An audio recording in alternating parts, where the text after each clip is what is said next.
Hi everyone, welcome back to my channel M A Chandu vlogs. I hope ನೀವೆಲ್ಲರೂ ಕೂಡ ಚೆನ್ನಾಗಿದ್ದೀರಾ ಅಂದ್ಕೊಳ್ತಾ ಇದ್ದೀವಿ. ನಾವು ಕೂಡ ತುಂಬ ಚೆನ್ನಾಗಿದ್ದೀವಿ. ಸೊ ಇವತ್ತಿನ ವಿಡಿಯೋ ಯಾಕಪ್ಪ ಮಾಡ್ತಾ ಇದ್ದೀನಿ ಅಂತ ಅಂದರೆ 15 ಡೇಸ್ ಬ್ಯಾಕ್ ನನ್ನ ಮಗಳು ಹ್ಯಾಂಡ್ ಬರ್ನ್ ಮಾಡ್ಕೊಂಬಿಟ್ಟಿದ್ಲು. ಅಂದರೆ ಬಿಸಿ ರಾಗಿ ಗಂಜಿನಲ್ಲಿ ನಡ್ಕೊಂಡು ಬರ್ತಾ ತಟ್ಟಾಡಿ ಅವಳು ಬಿದ್ದುಬಿಟ್ಲು. ಅದು ಕೈ ಮಾತ್ರ ಅದರಲ್ಲಿ ಬಿತ್ತು. ಸೊ ಆಲ್ಮೋಸ್ಟ್ ಇಲ್ಲಿವರೆಗೂ ಇದಾಗಿ ಹಂಗೆ ಸೋರ್ಕೊಂಬಂದು ಇಲ್ಲಿ ಸ್ವಲ್ಪ ಆಗಿತ್ತು. ಸೊ ತಕ್ಷಣಕ್ಕೆ ನಾವು ನೀರು ಹಾಕಿ ಅದನ್ನು ತೊಳೆದ್ಬಿಟ್ವಿ. ಫಸ್ಟ್ ಬೇಗ ಇದನ್ನು ತೆಗೆದ್ಬಿಟ್ಟು ನೀರು ಹಾಕಿ ತೊಳೆದ್ವಿ. ನನಗೆ ತುಂಬ ಜನ ಹೇಳಿದ್ರು, ನೀವು ಬಿಸಿದಲ್ಲಿ ಕೈ ಹಾಕ್ದಾಗೆ ನೀರು ಹಾಕ್ಬಾರ್ದಾಗಿತ್ತು ಅಂತ ಹೇಳಿಬಿಟ್ಟು. ಬಟ್ ಡಾಕ್ಟ್ರು ಕೇಳಿದಾಗ ಸೊ ಅವ್ರೇನಂತ ಅಂತಂದರೆ, ಫಸ್ಟ್ ನೀವು ನೀರು ಹಾಕಿ ಒಳ್ಳೆ ಕೆಲಸ ಮಾಡಿದ್ರಿ, ಅದು ಬೇಗ ಹೀಲ್ ಆಗಲಿಕ್ಕೆ ಅದು ನಿಮಗೆ ಸಹಾಯ ಮಾಡ್ತು.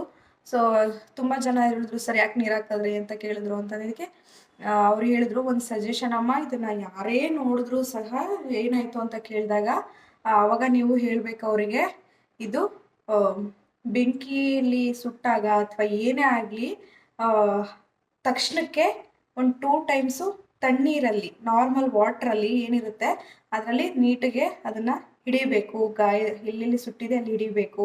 ಫ್ಲೋ ವಾಟರ್ ಆದರೂ ಪರವಾಗಿಲ್ಲ, ಹಿಡಿಬೇಕು ಅಂತ ಹೇಳಿದ್ರು.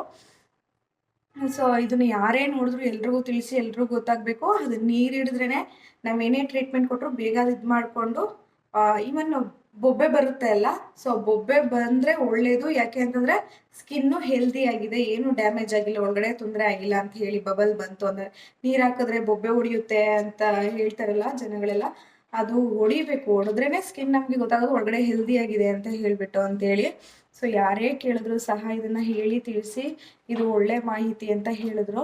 ಸೊ ಅದಕ್ಕೋಸ್ಕರ ನಾನು ಹೆಂಗಿದ್ರು ಯೂಟ್ಯೂಬ್ ಚಾನಲ್ ಇದೆ, ಜಸ್ಟ್ ನಮಗೆ ಗೊತ್ತಿರೋ ನೋಡಿದವ್ರಿಗೆಲ್ಲ ಹೇಳ್ತಾ ಇರ್ತೀವಿ, ತಣ್ಣೀರು ಹಾಕಿ ಅಂತ ಹೇಳಿದ್ರು, ಅದು ಸುಟ್ಟಿದ ತಕ್ಷಣ ಅಂತ ಹೇಳ್ಬಿಟ್ಟು. ಹಾಗೆ ನನ್ನ ಒಂದು ಯೂಟ್ಯೂಬ್ ಚಾನಲ್ ಇರೋದ್ರಿಂದ ಬೇರೆಯವ್ರಿಗೆ ಎಲ್ರಿಗೂ ತಿಳ್ಕೊಳ್ಳಿ ಅಂತೇಳಿ ನಾನಿಲ್ಲಿ ವಿಡಿಯೋನ ಶೇರ್ ಮಾಡ್ತಾ ಇದ್ದೀನಿ. ಐ ಹೋಪ್ ನೀವೊಂದು ಇನ್ಫಾರ್ಮೇಷನ್ ನಿಮಗೆ ಹೆಲ್ಪ್ ಆಗುತ್ತೆ ಅಂತೇಳಿ.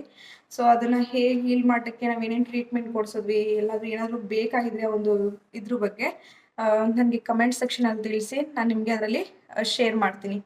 ಆ್ಯಂಡ್ ಇವನ್ ತುಂಬಾ ಆಗಿತ್ತು ಡೆಪ್ತಾಗೆ, ಅದನ್ನು ಮಾಡಲಿಕ್ಕೆ ನಾವು ತುಂಬಾ ಕಷ್ಟಪಟ್ವಿ. ಈವನ್ ಬೆಂಗಳೂರಲ್ಲಿ ಹಾಸ್ಪಿಟಲ್ ಡಾಕ್ಟ್ರು ಕೂಡ ಸಿಗೋದು ತುಂಬ ಕಷ್ಟ ಆಗುತ್ತೆ ಟೈಮಲ್ಲಿ. ತುಂಬಾ ಕಷ್ಟಪಟ್ವಿ ಕೂಡ. ನಾವು 3 ಹಾಸ್ಪಿಟಲ್ ತಿರುಗಿದ್ದೀವಿ. ಸೊ ಅದ್ರ ಬಗ್ಗೆ ನಿಮಗೆ ಮಾಹಿತಿ ಬೇಕು ಅಂತಂದರೆ ನೀವು ಕಮೆಂಟ್ ಸೆಕ್ಷನಲ್ಲಿ ತಿಳಿಸಿ, ನಾನು ಅದನ್ನು ನಿಮಗೆ ಶೇರ್ ಮಾಡ್ತೀನಿ ಇನ್ನೊಂದು ವಿಡಿಯೋದಲ್ಲಿ. Thanks for watching the video till the end. So ಹಾಗೆ ಈ ಒಂದು ಇನ್ಫಾರ್ಮೇಷನ್ನ ನೀವು ತುಂಬ ಜನಕ್ಕೆ ಶೇರ್ ಮಾಡಿ. ಓನ್ಲಿ ಮಕ್ಕಳೇ ಅಂತ ಅಲ್ಲ, ದೊಡ್ಡವರು ಕೂಡ ಆಕ್ಸಿಡೆಂಟ್ ಆಗಿ ಸುಟ್ಕೊಳ್ಳೋ ಅಂಥದ್ದು ತುಂಬ, ಅದು ಆಕ್ಸಿಡೆಂಟ್ ಆಗೋದ್ರಿಂದ ಬೇಕು ಅಂತ ಯಾರು ಮಾಡ್ಕೊಳ್ಳಲ್ಲ. ಆಕ್ಸಿಡೆಂಟ್ ಆಗೋದ್ರಿಂದ ಆ ಟೈಮಲ್ಲಿ ಒಂದು ಫಸ್ಟ್ ಏಡ್ ಏನಿದೆ, ಪ್ರಥಮ ಚಿಕಿತ್ಸೆ ಅನ್ನೋದು ಮೇನ್ ನೀರು ಹಾಕೋದೆ ಅದ್ರ ಮೇಲೆ. ಸೊ ಇದನ್ನ ಆದಷ್ಟು ಈ ಒಂದು ವಿಡಿಯೋನ ಎಲ್ರಿಗೂ ಶೇರ್ ಮಾಡಿ, ಹೆಲ್ಪ್ ಆಗಲಿ. So thanks for watching the video till the end.